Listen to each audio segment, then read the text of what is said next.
La Russie suspend ses exportations de céréales, la sécheresse frappe les États-Unis et l'Asie. L'Afrique de l'Est est submergée par une deuxième vague de criquets pèlerins. Les perturbations dans les récoltes et le transport que l'on voit partout dans le monde sont les indicateurs d'une crise alimentaire qui pourrait être plus meurtrière que la crise sanitaire. Le nombre de personnes en insécurité alimentaire aiguë a doublé selon le dernier rapport de l'ONU, atteignant les 265 millions de personnes menacées et ce à cause de l'impact économique du coronavirus. Une fois de plus, la pandémie agit comme un révélateur des fragilités structurelles de notre société globalisée. Mais les causes de la pénurie alimentaire que l'on s'apprête à vivre se trouvent bien en amont.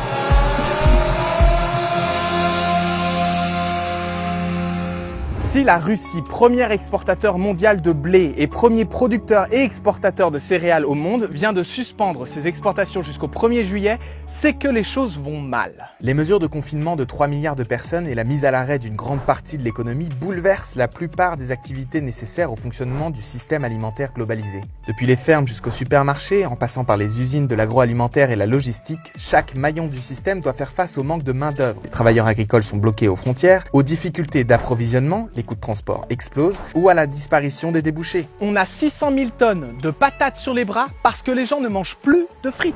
Quand on y regarde bien, on paye le prix des choix des dernières décennies qui ont transformé notre système agricole en un gigantesque jeu de Monopoly. La peur de manquer gagne les esprits et c'est la panique chez tous les joueurs. Regardons le plateau. À l'heure actuelle, de nombreux États font des surstocks par peur de manquer. C'est le cas sur les céréales pour presque tous les pays asiatiques. La Chine, qu'on connaît grand exportateur, importe actuellement de grandes quantités de farine, notamment depuis les États-Unis et la France, alors qu'elle dispose déjà d'une année de réserve. La Turquie et l'Algérie, deux grands pays où le pain constitue l'alimentation de base, en font autant. On a déjà parlé de la Russie qui cesse toutes ses exportations de céréales jusqu'à juillet, mais le Kazakhstan et l'Ukraine font la même chose alors même que les récoltes s'annoncent super bonnes. La Thaïlande, le Cambodge, le Vietnam et l'Indonésie ont annoncé une réduction de leurs exportations de riz. Le Vietnam a peur de manquer de riz, non sans raison. 800 000 tonnes de riz ont été perdues à cause de la sécheresse et des barrages chinois sur le Mékong dont les vannes sont restées fermées. Si la sécheresse se prolonge jusqu'en juin, les récoltes de riz de février à juillet devraient être divisées par 2. Le Vietnam, responsable du quart des exportations de riz mondiaux, limite donc lui aussi ses exportations, ce qui aura des conséquences dévastatrices, en particulier dans de nombreux pays du Sud qui en dépendent. Avec d'un côté les États qui font des surstocks et de l'autre les producteurs qui réduisent leur export, comme ce qui est rare et cher, le prix des denrées alimentaires de base les plus consommées au monde a déjà augmenté. Le riz thaïlandais, à moins de 5% de brisure, c'est la qualité de référence, a vu son prix progresser de 30% depuis le début de l'année à près de 580 $ la tonne. Voilà ce qui se passe lorsque tu laisses le prix de ta bouffe être géré par des traders prompts à la panique et avides de profit. Mais pour l'Égypte, premier importateur mondial de blé, ou le Gabon qui importe 86% de ses céréales, ils sont censés faire quoi? Pourquoi n'ont-ils pas assuré une part conséquente de leur autonomie alimentaire, me direz-vous? Eh bien parce que depuis plusieurs décennies, le Fonds monétaire international conditionne ses aides financières à la spécialisation des États dans les productions de quelques cultures pour lesquelles ils bénéficient d'un avantage comparatif, c'est-à-dire la denrée qu'il est plus facile de produire à cet endroit qu'ailleurs. La production de riz des Philippines s'est effondrée parce que le riz importé coûte moins cher que celui produit sur place. Du coup, le pays se retrouve à poil lorsque les rouages se grippent. Pour les pays spécialisés dans le pétrole, c'est encore pire avec la dégringolade du cours du baril. Le Congo, dont 60% du budget repose sur les exportations d'hydrocarbures, va probablement perdre un tiers de ses recettes. Avec en prime les capitaux internationaux qui fuient l'Afrique et d'autre part la diaspora qui est de moins en moins en capacité d'envoyer de l'argent au pays, on va se retrouver avec une population de plus en plus pauvre qui va devoir payer sa bouffe de plus en plus cher. L'OMS, l'OMC et la FAO sonnent l'alarme de la pénurie alimentaire et fustigent les réactions protectionnistes des États. Millions of civilians living in conflict-scarred nations, including many women and children, face being pushed to the brink of starvation with the specter of famine, a very real and dangerous possibility. Selon l'ONG Oxfam, le nombre de personnes menacées de famine en Afrique de l'Ouest pourrait quasiment tripler en 3 mois et concerner 50 millions de personnes en août contre 17 millions en juin. You will find riots. People will become desperate because they need that dollar a day or that euro a day to be able to survive. Residents clashed with police in Cape Town as people demand state food parcels. This is not animals. This is hungry people. These people are looking just for food. We can rather die of coronavirus than to die in our homes of hunger. Rappelez-vous, en 2008 et entre 2010 et 2012, c'est la hausse des cours des denrées alimentaires de base qui avait causé des émeutes de la faim dans plus de 30 pays à travers l'Afrique, l'Asie et le Moyen-Orient et qui avait joué un rôle déterminant dans le déclenchement des révolutions arabes. Et aujourd'hui, cette pénurie alimentaire va se jouer dans un contexte de pandémie mondiale et de récession économique profonde. The best advice for Africa is to prepare for the worst and prepare today. S'il m'arrive d'avoir le mal de payer, je l'ai pour Paris. La France manque terriblement de main-d'œuvre agricole. Avec la fermeture des frontières, les saisonniers qui venaient normalement prêter main forte aux agriculteurs à travers le monde se retrouvent bloqués chez eux. Le déficit de main-d'œuvre s'élevait à 75 000 personnes supplémentaires en avril, la même chose en mai, soit un quart du nombre de travailleurs agricoles français. Qu'à cela ne tienne, notre ministre de l'Agriculture avait la solution. Moi, je veux lancer un grand appel à l'armée des ombres, un grand appel aux femmes et aux hommes qui aujourd'hui ne travaillent pas. Rejoignez la grande armée de l'agriculture française. Plus de 300 000 personnes se sont inscrites sur une plateforme dédiée.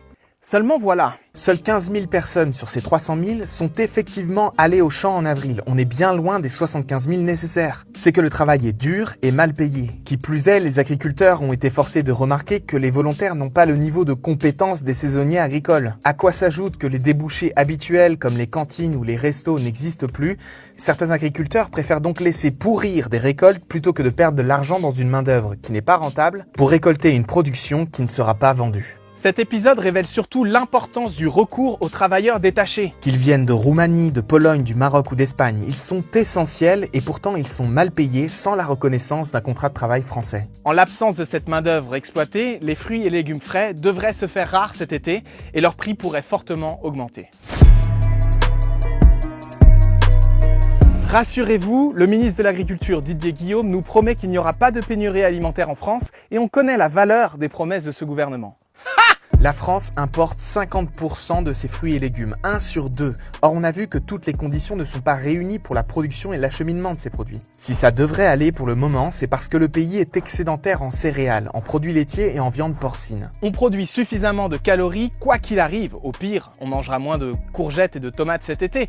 Sauf que... Depuis mars, notre gouvernement a décidé d'exporter un maximum de blé français. Nos exportations en direction de la Chine sont 5 fois supérieures à celles de l'an dernier. Si une sécheresse limite les récoltes, on n'aura probablement pas les stocks suffisants pour l'ensemble de nos besoins. Et ce n'est pas le marché mondial grippé et protectionniste qui comblera ce qui nous manque. Si nous ne sommes pas menacés par une famine en France, les conséquences en chaîne peuvent décimer certains secteurs agricoles. Même la FNSEA, le syndicat agricole, met en garde contre la politique d'exportation de la France en insistant sur le fait que la France n'a pas de stock alimentaire stratégique. Faudrait-il pour autant stocker, ne plus exporter et espérer importer?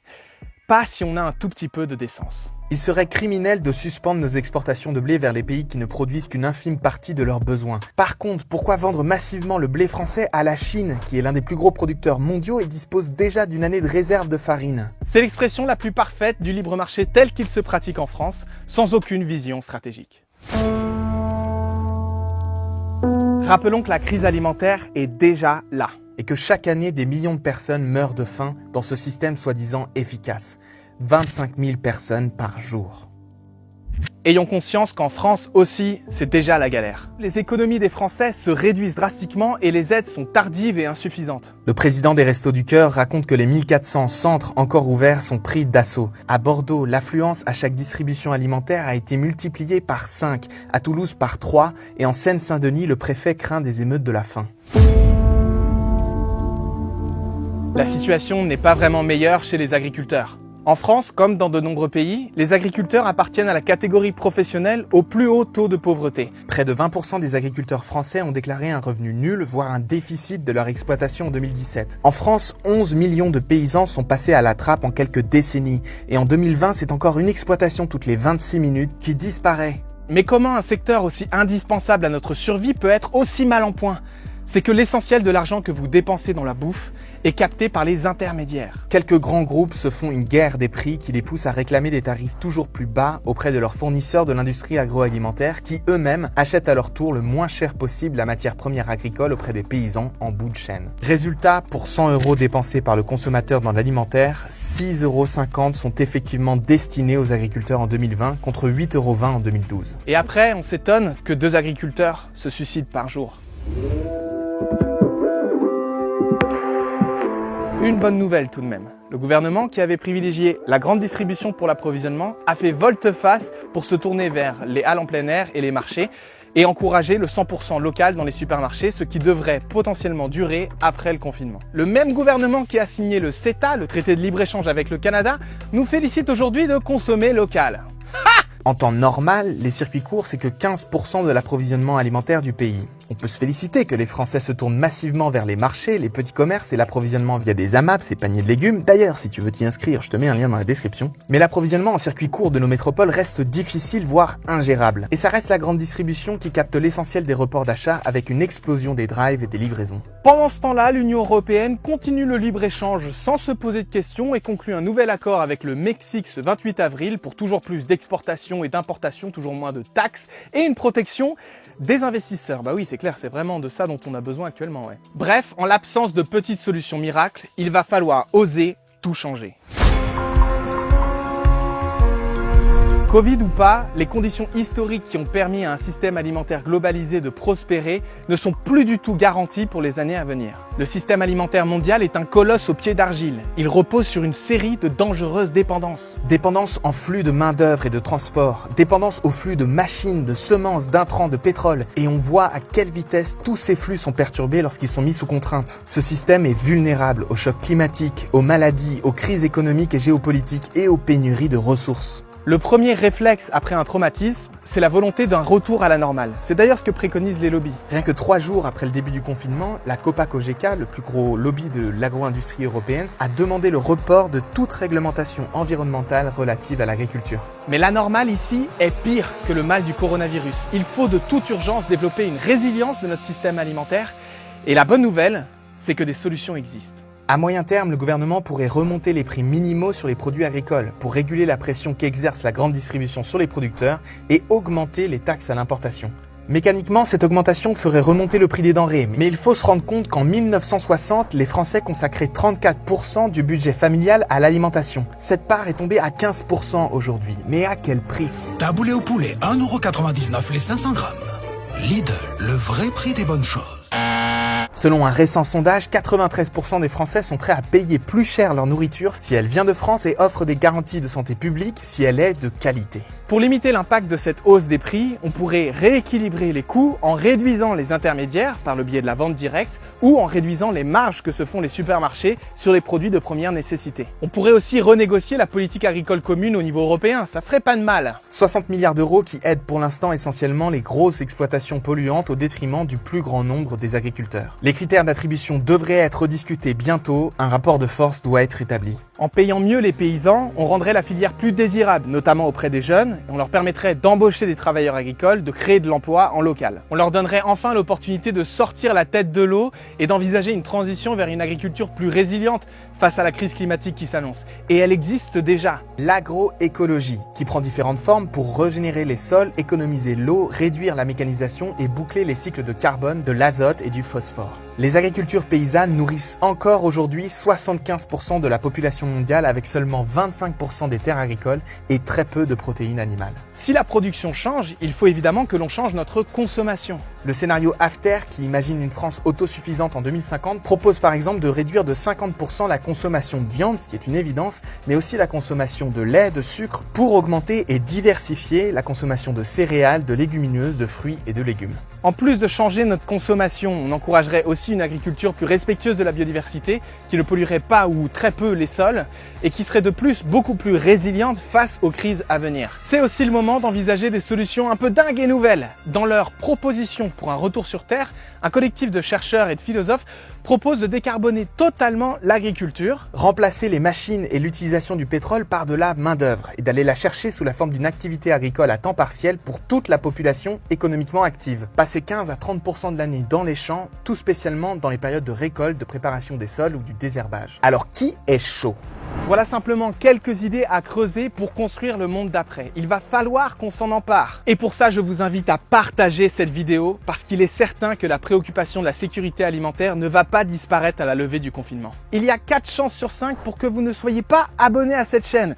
Alors n'hésitez plus, abonnez-vous. On va continuer à produire des vidéos pour trouver le chemin pour sortir de ce merdier. J'en profite pour remercier nos tipeurs qui pour la première fois nous ont permis l'indépendance financière à 100%. C'est grâce à eux que cette vidéo est produite. Gardez la pêche et à très vite.